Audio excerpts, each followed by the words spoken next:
All right, so I'm gonna go ahead and share this over. Gonna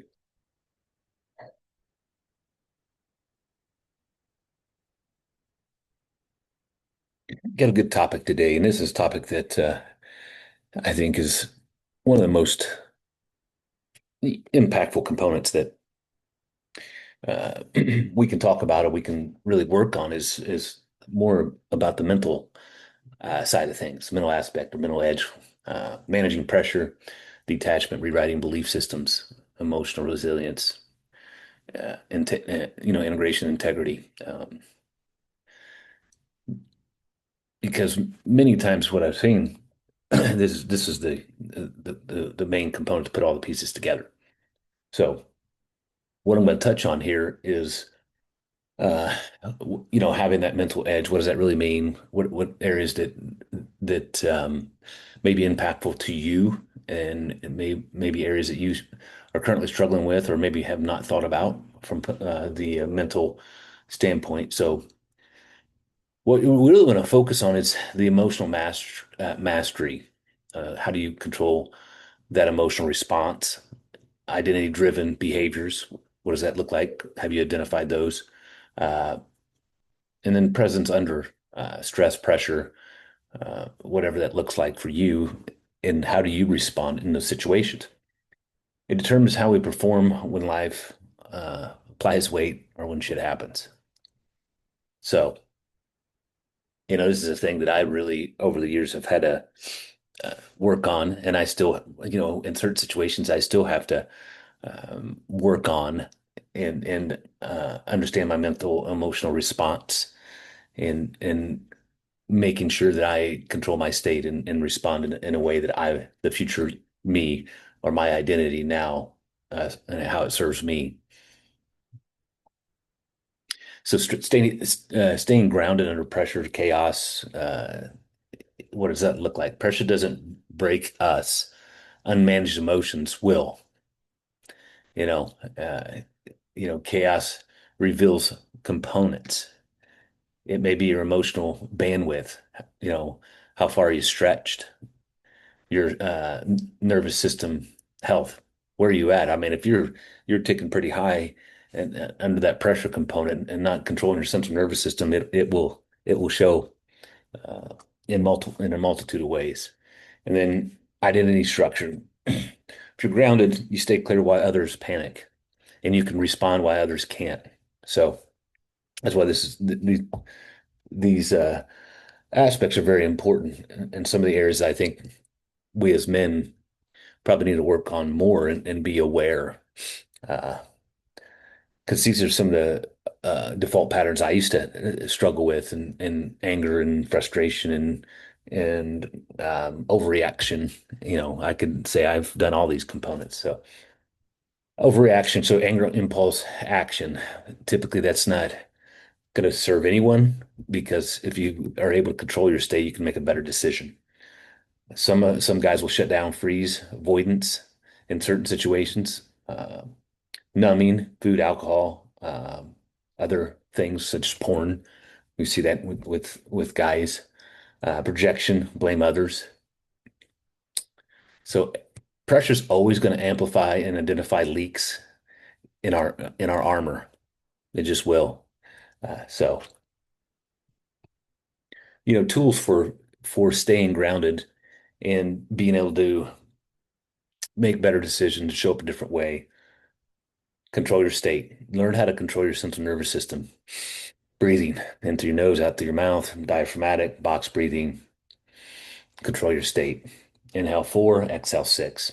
Just a simple way to do it. You need to practice it while you're sitting at your desk or during the day because it's going to help you. Narrow focus to one immediate action. Okay, what can you currently do in this specific situations that's going to help move you forward or it's going to make the situation better? Separate emotion from behavior. Don't, and that's in most situations. Obviously, if there's really a stressful situation or a do or die situation where you're actually in danger, your emotional behavior should take over. Your instincts should take over. Your fight or flight should take over. It's meant to save you.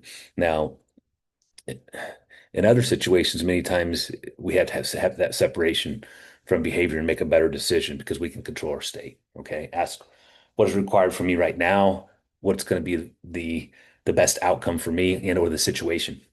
And maybe that's, taking responsibility. Hey, I said something I didn't mean to, whatever it may be. And this could be, uh, you know, and I'm just giving you a scenario, right? Maybe it's with your wife and you're having a disagreement. So really, um, the separation or grounding, identifying, however you want to frame this, is pause for 3 seconds, exhale longer than inhale, let that out, relax shoulders and jaw. Identify the real problem, control your state, uh, and then act from clarity, not panic. Okay, am I really causing more stress than I need to be? Step back, you know, look at it from a different lens, from a 1,000 foot view, instead of being right in the trenches, and identify if there's other ways. What have you not considered? If you consider doing, it's going to get you a better result. So there's different ways to frame it and look at it. So the art of detachment, it's going to be a tool you can use to for you to let go of emotional ownership of outcomes. Okay, attachment causes, specifically if you're attached to a certain outcome and you thought it was supposed to be a certain way, so you may have to process that and just let it go. Um, so it could cause anxiety, overthinking, perfectionism, control issues, and then detachment restores clarity. Detach from it. It doesn't own you.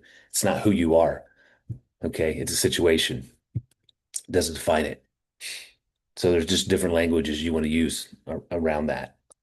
And then why so many men struggle from detachment. Um, and this could pop up in different formats. So fear of failure, the responsibility, you know, need for certainty. You're looking for some response, uh, a high five, or well, you always do it that way, so you're good at whatever it may be. Because just because you've always done it that way doesn't mean you always should do it that way. Ego-based control, 100%. You're sometimes our ego gets us in trouble, guys. And then childhood programming, what's running in the background that you've been associated with has impacted you. And that's could be some of the reasons why you're acting certain ways in certain situations. And then there's other desire for external validation. Oh, I do it this way, you know. Um, that's who I am. So you want to be careful when you take on those roles, right? Again, that's where I say, hey, get the clarity on who you want to be, how you show up, and then that way you're not going to put yourself in a box. You're going to define how you act, how you respond, and then how you show up. Excuse me. So what is detachment? What does that mean? So it's really a commitment without an obsession. You are going to commit to something, but you don't have to obsess over it. You can control the outcome, design it, be very clear on what you want and and how you want to show up. And then action without emotion and chaos, emotional chaos. So you're taking action, just understanding that you don't have to carry the emotional response toward that action. It's just action. Action is going to carry you forward. Focus on the process, not the outcome. Okay. So, get clear on what you want and then focus on the process of getting there. It's going to increase efficiency and just a peace of mind instead of carrying a certain way. And here's a way to practice tactical detachment. Sometimes you want to drop timelines, release should, expectations. I should do this. I should do that. I got to watch that language because I use that sometimes. But I kind of put it on the shelf and it's always there. I can compartmentalize. I don't know if it's always the best. Certain situations, certain things. It's part of, from my perspective and how my brain works, and over the years is, with having dyslexia, I always had to learn uh, in a different box, and some of that stuff is how I can put things on the shelf and pull it back up fairly quickly and put it back in there. What I'm saying is I can move on to something else, and that thing sits in the back of the shelf. It's still there, but it's not consuming me or controlling me, and I can come back to it and pull it back out and focus on it. So focus on control and controllable inputs. What's coming in? What does that look like for you? What are you taking in? What environment? And again, that goes back to some of those components. Uh, you don't want to micromanage, okay, life and people. You want to design it. You already know you show up this way, that things happen this way because that's who you've become. And then you want to rewrite the beliefs, deep identity work. Again, this is some of the stuff's in my mindset component, because beliefs determine what you attempt, uh, what you tolerate. You've heard me talk about that. How you interpret stress. You got to watch that, because your identity may be that component. Uh, that's who you are. Again, is it, or is it the language you're using? Again, who you become. Most beliefs were formed before the age of 10, guys.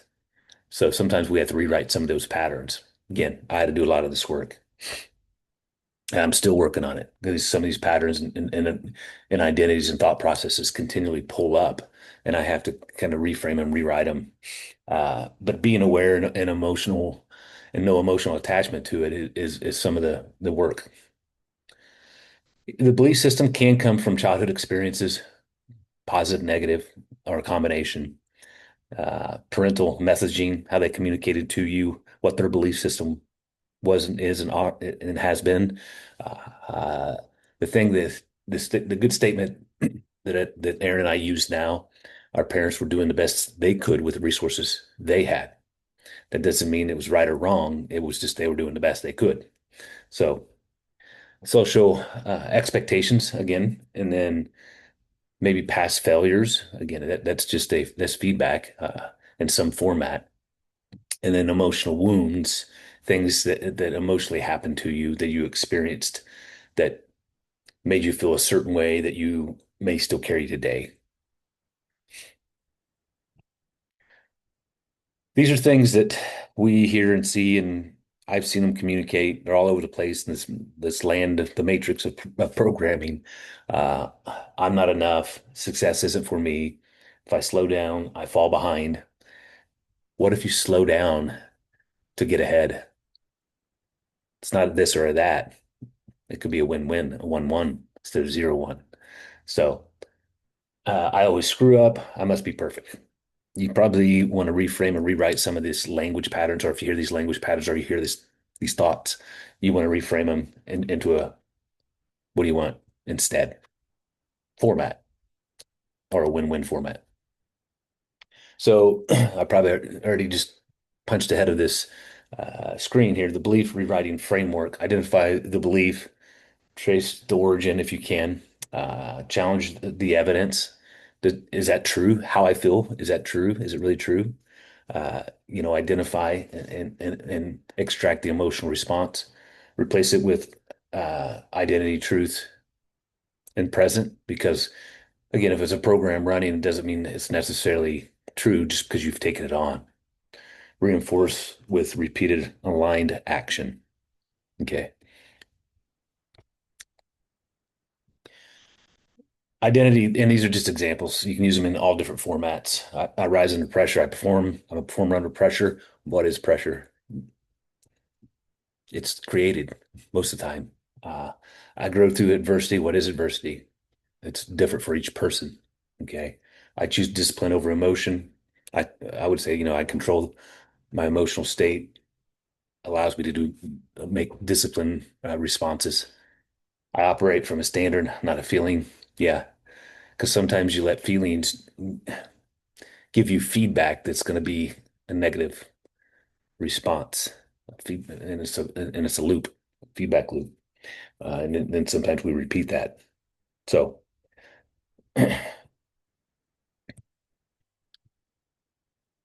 so emotional resilience, and you can talk about emotional intelligence as well. So, return to the baseline resilience, you know, being able to navigate situations. So, anti-fragile, improving because of stress. Again, you just got to watch the language. You can manage stressful situations better because it's going to be different for each person based upon their view of the world. Uh, get sharper under load. So again, you can navigate situations when it's a lot of pressure on the next person, but you're cool, calm, and collect because you operate that way. You control your state. You make decisions not from emotional responses. Here's some different emotional patterns that we see. Avoiding emotion, so there'd be more of a weak component, which hey, I've been guilty of a lot of these. Exploding, numbing, blaming. Check, check, check, check. I try to navigate my language and my thought process through these, if any of them pop up now. So you could always have feelings without collapsing.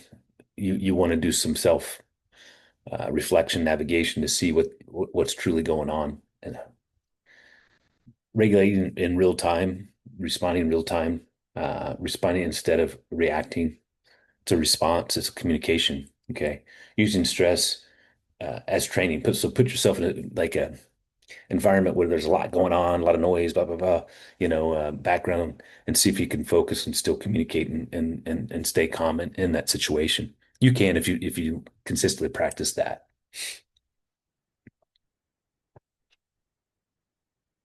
So building emotional resilience, controlled discomfort exposure. So I just talked about that. You put yourself in a situation that's not necessarily conducive for you, that you're in an environment that many times it would throw you off, but you navigate it with ease. Uh, you want to watch the stress breathing, watch your pattern of breathing, keep it controlled. Uh, breaking avoidance cycles, avoiding things, and then reframing adversity as advantage. You've learned from that situation. It doesn't define who you are, but it gives you the tools to be even better. So you want to look at like stress, recovery, growth, identify reflection, action, and turning setbacks into momentum. So it's really feedback, understand how you manage stress, make sure you're recovering and grow. And what did you learn so you can continue to keep yourself moving in the right direction. So what you can do is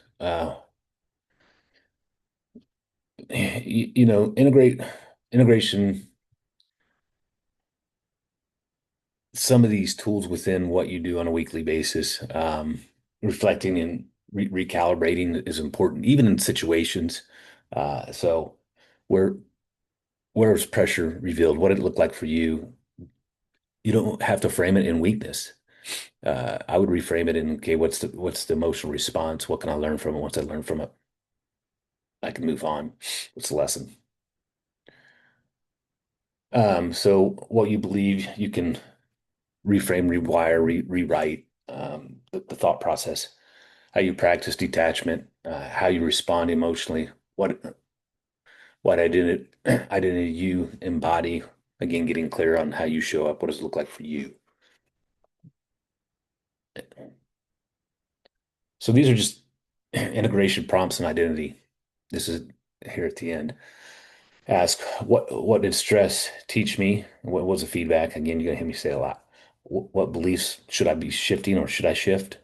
Where did I detach or where did I detach better or reframe from taking on that response? What becomes my new standard? Okay, and you can repeat. I stay powerful under pressure. I detach from what I can't control. Uh, I grow stronger through stress. Okay, again, I would probably reframe some of this. What is it? I grow stronger when other people seem like it's a stressful situation, but I can still navigate it, uncomfortable situations. I embody the mental edge every day. That's who I am now. So again, some of uh, these presentations I'll do is just I'm going to challenge your thought process, how your inner workings are functioning from a mental standpoint, because these are the tools that are ultimately allow you to change and change fairly quickly. It doesn't have to take long. But now I will say you have to practice some of these components because what will happen is you'll get pulled back in just based upon environment, based upon old programs that still may be running, because I feel them come up quite often that I have to process and work through. So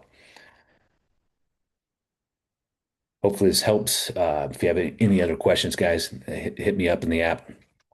So I forgot to remind you guys of this call, but I'll share uh, this recording so you can take a look at it. So